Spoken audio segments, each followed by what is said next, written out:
Train to conceive but it's not happening. పెళ్ళై సంవత్సరం లేదా ఎక్కువ సంవత్సరాలు అవుతుంది కానీ సంతానం కలగట్లేదా, దీన్నే ఇన్ఫర్టిలిటీ అని అంటారు.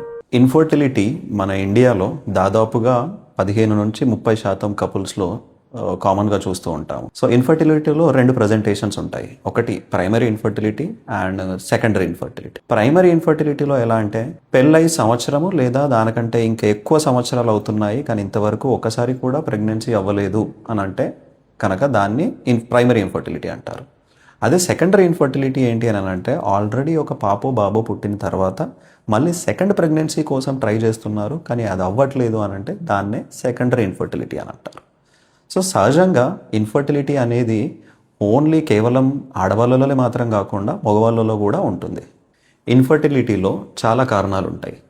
ముఖ్యంగా ఆడవాళ్ళలో చూసుకుంటే ఫర్ ఎగ్జాంపుల్ ఎస్పెషల్లీ మనం మెడికల్ కండిషన్స్లో కనుక ఫోకస్ చేస్తే కనుక పీసీఓడి లేదా పిఎంఓఎస్ కనుక లేదా థైరాయిడ్ ప్రాబ్లమ్స్ కానీ లేదా ట్యూబ్స్ బ్లాకేజ్ అవ్వడము, పీరియడ్ సరిగా ఇర్రెగ్యులర్గా అవ్వడం కానీ, ఎగ్స్ కౌంట్ సరిగా లేకపోవడం కానీ ఇలాంటివి చాలా కారణాలు ఉంటాయి.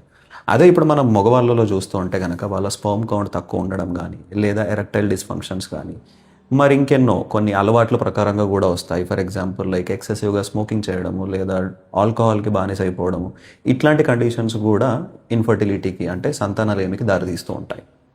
So today's fertility struggles are often deep rooted than expected. ఎందుకు అని అంటే ఇప్పుడు ప్రస్తుతం ఉన్న ఉరుకుల పరుగుల ప్రపంచంలో అందరూ కూడా కాంపిటేటివ్ లైఫ్లో జీవిస్తున్నారు. So for example like emotional breakouts కానీ లేదా బర్న్అవుట్స్ కానీ, వర్క్ స్ట్రెస్ కానీ, హార్మోనల్ ఇంబ్యాలెన్సెస్ కలగడం కానీ లేదా ఈ కాంపిటేటివ్ లైఫ్లో స్ట్రగుల్స్ చేస్తూ కెరీర్లో ముందుకెళ్ళడం అనే దాని మీదనే ధ్యాస పెట్టుకోవడము, దానివల్ల వర్క్ లైఫ్ బ్యాలెన్స్ అనేది ఉండకపోవడము, స్ట్రెస్ ఎక్కువగా తీసుకోవడము, వీటన్నిటి వల్ల కూడా ఇన్ఫర్టిలిటీ వచ్చే ఛాన్సెస్ ఎక్కువగా ఉంటాయి. ఇన్ఫర్టిలిటీ ప్రాబ్లం అంటే సంతానలేమి ప్రాబ్లం గురించి బయటకు చెప్పుకోవడానికి చాలామంది మొహమాట పడుతూ ఉంటారు.